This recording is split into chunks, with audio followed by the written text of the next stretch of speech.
أعوذ بالله من الشيطان الرجيم بسم الله الرحمن الرحيم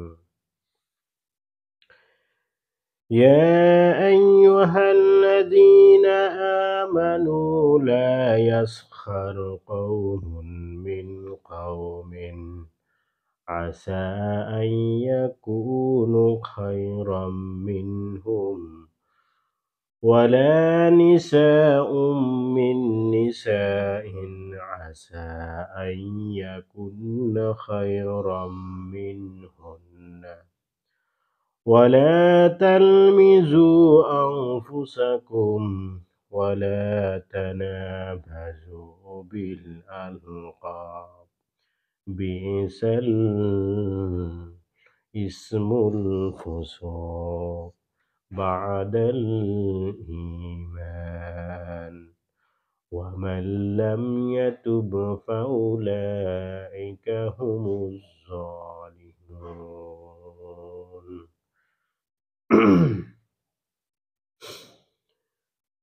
এই আয়াতটি সূরা হুজরাতের আয়াত নং 12 এর তেলাওয়াত এবং তরজমা। ইয়া আইয়ুহাল্লাযীনা আমানু, হে ঈমানদারগণ, লা ইয়াসখার, তোমরা বিদ্রূপ করো না, কওমুন মিন কওমিন, এক গোত্র অন্য গোত্র, এক সমাজ অন্য সমাজকে তোমরা বিদ্রূপ করো না। আসা আন ইয়াকুনু খায়রাম মিনহুম, যদিও তারা বিদ্রূপকারীদের চেয়ে উত্তম হয়, অথবা তুমি যদি মনে করো অন্যদের চেয়ে তুমি উত্তম, তারপরেও তুমি কি অন্যদেরকে, অন্য কওমকে, অন্য সমাজকে বিদ্রূপ করো না। ওয়ালা নিসাউম মিন নিসাইন, এক নারী অন্য নারীকে বিদ্রূপ করো না। যদি এক অন্যকে আসা আন ইয়াকুন্না খায়রাম মিনহুন্না, যদি একে অপরকে উত্তম মনে করে, মনে করেন আপনি নিজেকে উত্তম মনে করে অন্য নারীকে নিচু মনে করেও বিদ্রূপ করা যাবে না, নিষেধ করতেছেন আল্লাহ রাব্বুল।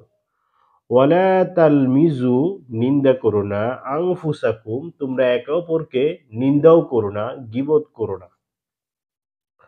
ওয়ালা তানাবাজু, তোমরা ডেকো না, বিল আলকাব, বিসাল ইসম, একে অপরকে মন্দ নামে ডেকো না, বাদাল ঈমান, ঈমান আনার পরে এই কাজগুলো কতই না নিকৃষ্ট, ঈমানের পর এই কাজগুলো নিকৃষ্ট। ওয়ামান লাম ইয়াতুব, যদি কেউ তাওবা না করে, তাওবা যদি কেউ না করে, ফাউলাইকা হুমুজ জালিমুন, তারা হচ্ছে জালিমদের অন্তর্ভুক্ত।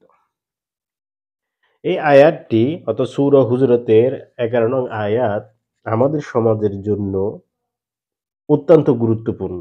কারণ এই আয়াতে যে বৈশিষ্ট্যগুলো আল্লাহ রাব্বুল আলামিন যে কাজগুলো করতে আমাদেরকে নিষেধ করেছেন সেগুলো আমাদের সমাজে পরিপূর্ণ বিদ্যমান এবং সেগুলো চর্চা হয়। কিভাবে?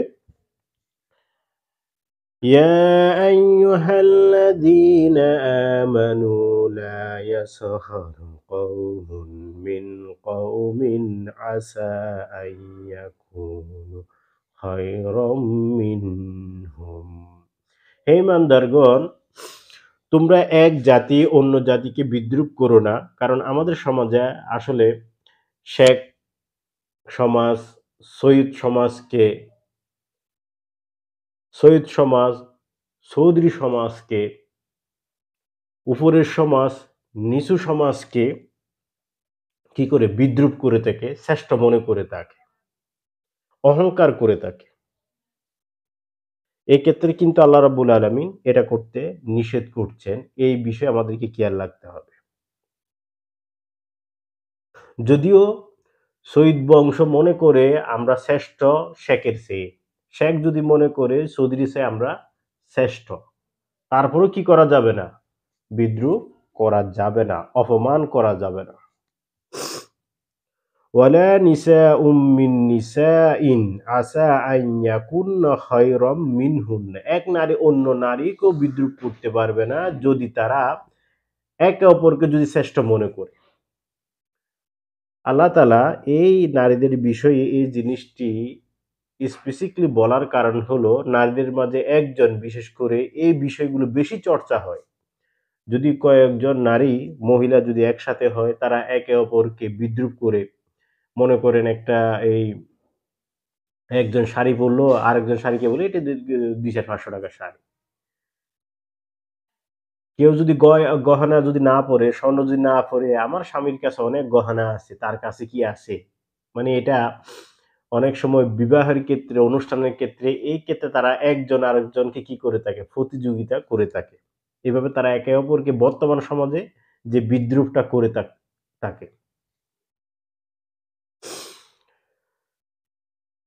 কিন্তু এ কাজ তারা যদি একে অন্যের চেয়েও যদি শ্রেষ্ঠ হয়, এ কাজ কখনো করা যাবে না। ওয়ালা তালমিজু আনফুসাকুম, তোমরা একে অপরকেও নিন্দা করো না। যারা পুরুষরা আছেন বিশেষ করে আমরা একে অপরের গীবত করে থাকি। এক জায়গায় দাঁড়াইছি অন্যজনের নামে আমরা বদনাম করি। মনে করছি আমি অনেক চালাক। আমি তাকে নেগেটিভিটি করতেছি। তার ব্যাপারে একটা গ্রাউন্ড তৈরি করতেছি তাকে যাতে ফেলে দেয়া যায়। তাকে যাতে সমাজে আসতে দেয়া না যায়। তাকে যাতে এই সমাজে দাঁড়াতে দেয়া না যায়। তার প্রভাব-প্রতিপত্তি যাতে সমাজে বৃদ্ধি না পায়। আমরা হিংসা করে একে অপরের আগে কি করি? গীবত করে একটা গ্রাউন্ড তৈরি করে তাকে ফেলে দেওয়ার চেষ্টা করি। এটাও আল্লাহ রাব্বুল আলামিন নিষেধ করছেন। ওয়ালা তানাবাজু বিল আলকাব বিইসাল ইসমু, একে অন্যকে খারাপ নামে ডাকা যাবে না। খারাপ নামে ডাকা যাবে না বলতে মানে কারো নাম ইব্রাহিম, আমরা তাকে বলি কি, "এই ইব্রাহিম রে।" কাউকে বলি আমরা ইব্রাহিম কাউকে বাহমাও বলি। অনেক সময় আমরা কি এই তার নাম আব্দুর রহমান না বলে তাকে এ রহমান্যা। এগুলোর কারণে আসলে অর্থ চেঞ্জ হয়ে যায় এবং তার প্রতি বিদ্রূপ, তাকে অপমান করা হয়, তাকে এ মানে কি হেনস্থা করা হয় এমনভাবে ডাকি আমরা। বিশেষ করে আমরা এই বন্ধুদের ক্ষেত্রে এই ঘটনাটা ঘটে থাকে। অনেক সময় রাগান্বিত অবস্থায় এই ঘটনাটা ঘটে থাকে। কিন্তু এই নাম বিদ্রূপ করা অন্য আয়াতেও আল্লাহ তাআলা এই বিদ্রূপ করে নাম ডাকাটাও একটা কবিরা গুনাহ। এটা একটা মারাত্মক গুনাহ। আল্লাহ তাআলা যে এই ধরনের একটা মনে করেন আয়াত নাজিল করেছেন, এইসব বিষয়ে আমরা অনেক সময় খেয়ালও করি না। এটা যে সুস্পষ্ট কোরআন আয়াতের লঙ্ঘন, আল্লাহর নির্দেশের লঙ্ঘন, এটা আমরা অনেক সময় খেয়াল করি না। তাহলে কাউকে যদি নাম ডাকতে হয় তাহলে তাকে বলতে হবে রহমান ভাই, ইব্রাহিম ভাই, জালাল ভাই, রহিম ভাই, করিম ভাই এভাবে তাকে সম্বোধন করে সুন্দর করে নাম ডাকতে হবে। করিম মিয়া, রহিম মিয়া, বাহমা, বহর এই সে এগুলো ডেকে আপনি কি করতেছেন? একটা কবিরা গুনাহ আপনি ইনকাম করে নিচ্ছেন। আপনার কাঁধের উপরে এই হিসাবটা আপনি নিয়ে নিচ্ছেন। একটা কবিরা গুনাহ আমরা যে কি করি? মানে কিভাবে যে মাফ করব, কিভাবে যে আল্লাহর কাছে ক্ষমা চাইবো এটা তো পারি না। আমরা উল্টা আরো কি করি? এই বিদ্রূপ নাম ডেকে আমরা আরো কবিরা গুনাহ ইনকাম করে নিই। আমাদের আমলনামায় যোগ করে নিই। এ থেকে আমাদেরকে সতর্ক থাকতে হবে। ولا تنابزوا بالألقاب بئس الاسم الفسوق بعد الإيمان। তোমরা একে অপরকে বিদ্রূপ করে নাম ডেকো না, বিকৃত করে নাম ডেকো না। কারণ ঈমান আনার পরে এসব কাজগুলো হচ্ছে সবচাইতে মারাত্মক গুনাহ। وَمَن لَّمْ يَتُبْ فَأُولَٰئِكَ هُمُ الظَّالِمُونَ। তারপরে আল্লাহ রাব্বুল আলামিন অপশন দিচ্ছেন, আমরা যারা এসব কাজ করেছি, বিশেষ করে একে অপরকে বিদ্রূপ করেছি, একে অপরকে আমরা হেয় করেছি, নিন্দা করেছি, বিদ্রূপ নামে, বিকৃত নামে ডেকেছি, তুলনা করেছি, এসব কাজগুলো যদি আমরা করেও থাকি, আল্লাহ রাব্বুল আলামিন একটা অপশন দিচ্ছেন, সেটা হচ্ছে কি? ক্ষমা চাইতে হবে।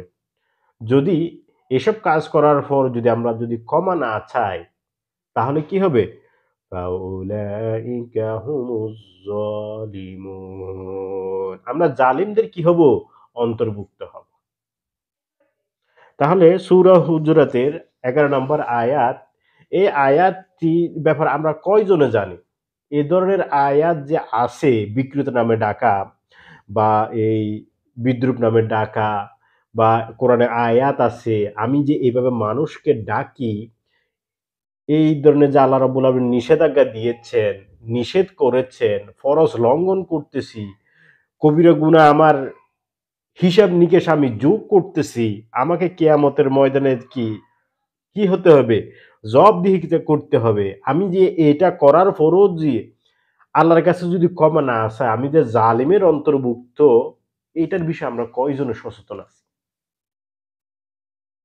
আমাদেরকে ঈমান আনার পরে এইসব বিষয়গুলোর ব্যাপারে আমাদেরকে সতর্ক থাকতে হবে। যদি সতর্ক না থাকি, আমরা তো এমনত সোয়াব সওয়াবের কাজ আমরা তো এমনিতে করি না। বরঞ্চ আমরা নানান উপায়ে অসতর্ক বা বিশেষ করে অসতর্ক উপায়ে না জানার কারণে আল্লাহ কোনটা নিষেধ করেছেন সেটার বিষয়ে আমাদের ধারণা, আমরা কোরআন হাদিস না পড়ার কারণে আমরা যে অপরাধ করতেছি না জেনে, এগুলো থেকে আমাদেরকে বাঁচতে হবে, আমাদেরকে জানতে হবে। আমরা দুনিয়াতে আসছি, আসার পর আল্লাহ তাআলা যে আমাদেরকে একটা কিতাব দিয়েছে, সেই কিতাব আমরা কয়জনে পড়ি? অথচ আমাদের সবচাইতে বড় দায়িত্ব ছিল পৃথিবীতে, সবচাইতে গুরুত্বপূর্ণ কাজ ছিল আল্লাহ তাআলা যিনি আমাদেরকে সৃষ্টি করেছেন তার বিধান অনুযায়ী চলা। কারণ যেই লোক যেটা আবিষ্কার করে তার চাইতে ভালো তার কে জানে? আপনি একটা বিমান আবিষ্কার করেছেন, তাহলে আপনার চেয়ে কে ভালো চালাইতে পারবে? আপনি আপনার ঘর, আপনার একটা আলমারির বিষয় আপনি সাজাইছেন। আপনার আলমারির বিষয়ে আপনার চাইতে কে বেশি জানবে? কেউ কি বেশি জানার সুযোগ আছে? নাই। তাহলে আল্লাহ তাআলা আমাদেরকে সৃষ্টি করেছেন। সৃষ্টি করার পর আমাদেরকে কিভাবে চলতে হবে, কিভাবে সমাজে বসবাস করতে হবে, এটা আল্লাহর চাইতে কেউ কি বেশি জানে? তাহলে তাহলে আল্লাহ রাব্বুল আলামিন যে আমাদেরকে সৃষ্টি করেছেন কিভাবে চলতে হবে সেটা আমরা কিভাবে জানবো? আমরা কোরআন, হাদিস, নবী রাসূলের ইতিহাস জেনে আমাদেরকে সুন্দরভাবে জানতে হবে। শুধু ওয়াজ নসিহত শুনলে, হুজুরে কি বলল শুনলে, এটা দিয়ে কখনো ইসলাম জানা হবে না বর্তমান সময়ে। বর্তমান যে অবস্থা, আপনাকে ঈমান যদি টিকিয়ে রাখতে হয়, আপনি যদি বিভ্রান্ত মুক্ত থাকতে চান, তাহলে আপনাকে কোরআনের সাথে, হাদিসের সাথে আপনাকে সম্পর্ক বৃদ্ধি করতে হবে। মহান আল্লাহ তাআলা এই আয়াত আমাকে এবং আপনাদেরকে আমল করার তৌফিক দান করুন।